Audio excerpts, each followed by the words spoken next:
HorrorDeconstruction.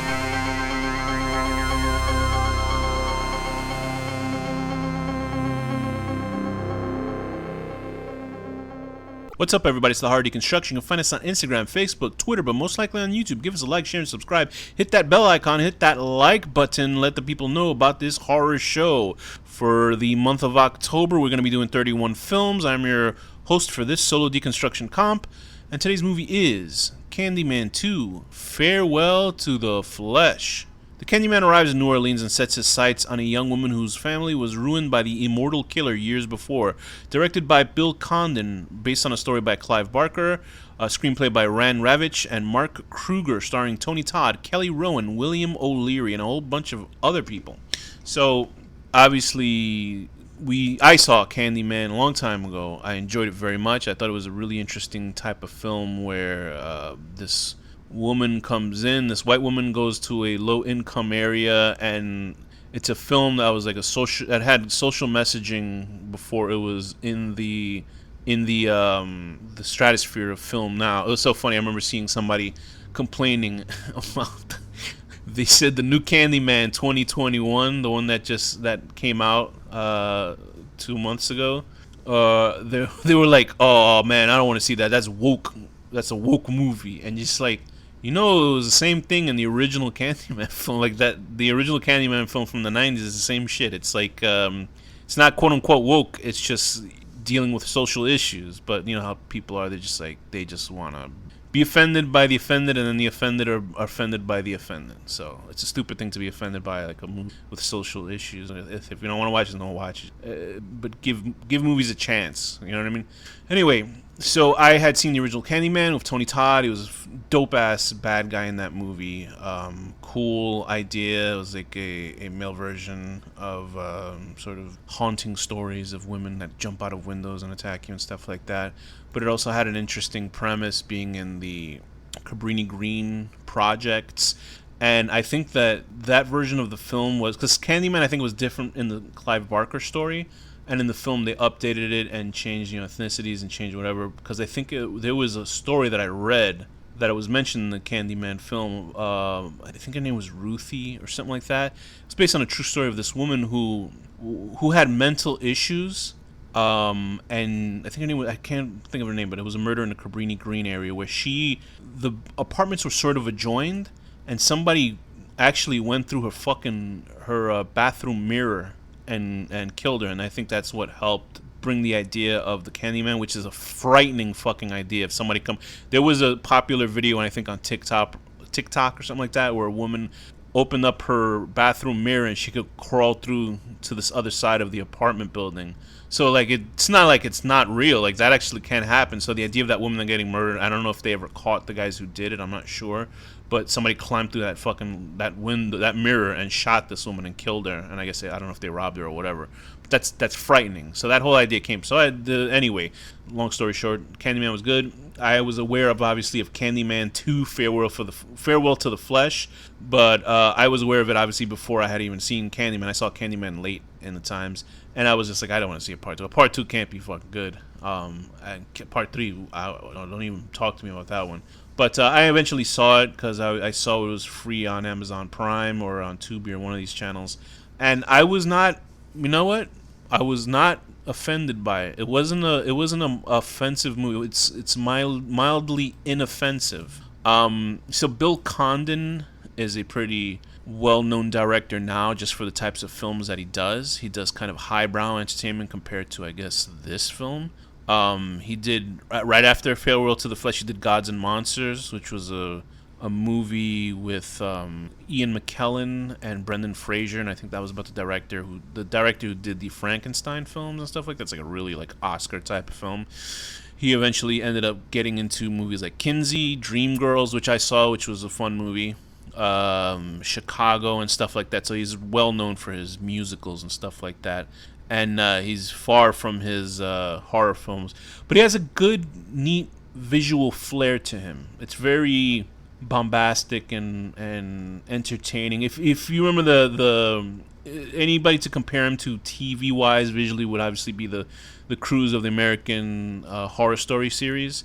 So he has this very big, blatant look to it. And the only thing that I would say that's different from this film compared to the original Candyman is obviously the original Candyman was much scarier. This is like turning Candyman more into like Freddy Krueger, Jason type of character, where obviously he's around. They're all the same fucking type of character anyway. They're just a supernatural slasher guy.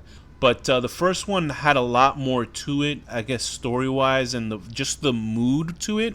This was more about, and I like that they added to his story, to Candyman's story and his origin of what happened to him. Obviously, they explained what happened in the first film, but in this one, they were a little bit more explicit, and they gave him some sort of canon, which I guess might be wiped out by the new film. As of this recording, I haven't watched it yet.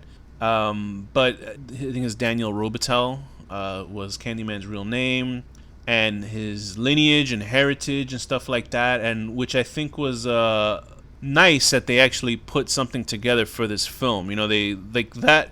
If this was a better film, then that'd be great to like continue something that felt like a proper sequel. This feels like half of a sequel because it's not like it's overly terrible, but it doesn't seem it, and it wraps up, I guess, the storyline for Candyman in a second film, although there'd be a third film. But I think they did okay.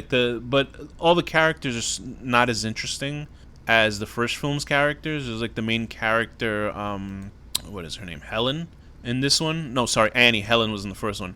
So Annie is in it. She's decent enough. Kelly Rowan is playing her. Her brother Ethan. A nice little connection to the first film because the first film was like in Cabrini Greens, and then this one's now in New Orleans. And the pompous professor that Helen was like threatening to take his job in the first film, he shows up in this one at the opening. It's sort of like one of those movies where they kill off somebody from the original horror film. I like that aspect that they brought that guy in just for a little cameo moment. The murders are pretty graphic.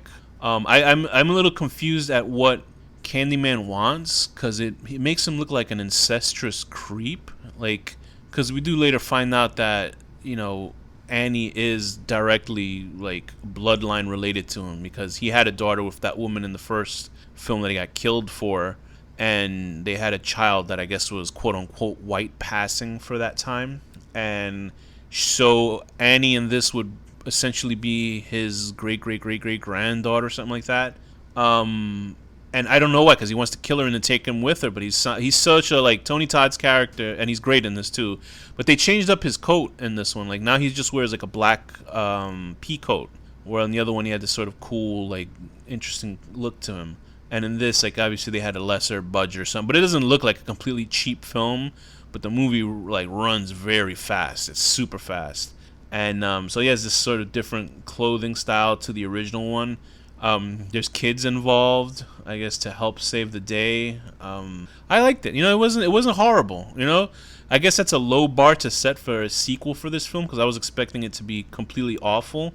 Because right after I had finished this, I looked for the trailer for part 3, and that looks like the type of film that I thought this was gonna be. Like it looks just like it has like Donna D'Errico, who was like a Baywatch girl.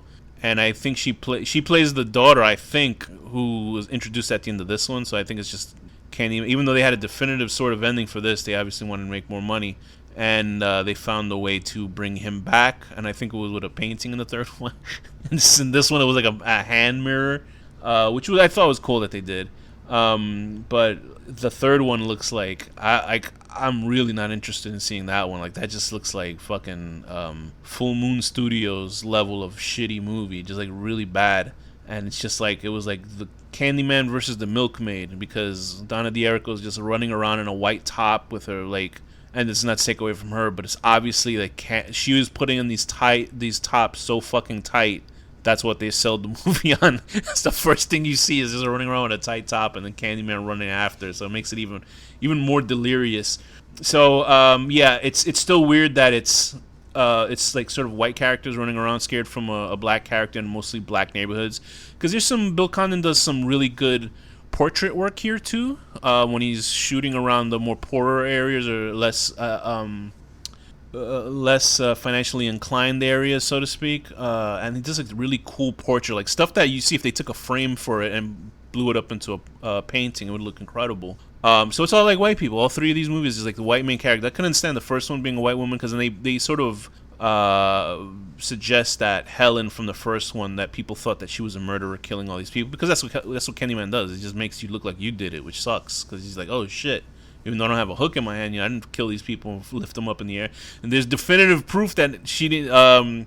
Like her brother, who was arrested for this shit, didn't do it, because there's like video footage now of a guy floating in midair, slashed in his back, and I'm like, why don't you release that to the news? Like, if I saw that and I was a cop, and I'd be like, what the fuck? This guy just floated in the air. I'd be like, okay, time to put this shit on national TV, because we've caught the Candyman. There's no refuting seeing a guy flying in the air getting slashed up. Like, you think Candyman would like turn off the camera for that? But I think all in all, it's a solid little sequel. It's not bombastic. I like there's a character, I think it's called the Kingfish. I thought his revelation was pretty cool. He's just like this voiceover character that started the whole film. He's like weaving the whole storyline along as this radio guy, because it's all the celebrations that they have over there. It's nice. It's a nice movie. It's not awful. I mean, I'm sure the other one is better, the newer one, because that has like an African American cast in it, so it would make sense to have an African American guy. But it wouldn't make sense that he's killing his own people. But I think he kills like other different racial types in that film. So I don't know what the makeup of that film is, but it's interesting that this film was made and it wasn't horrible. So that was my big surprise for this film. So I would give this movie a 6 out of 10. Trying to get some, enjoyment out of Nolans. And all you can see is these dirty fuckers having sex right out there in public and laughing about it. With that, this has been the Horror Deconstruction.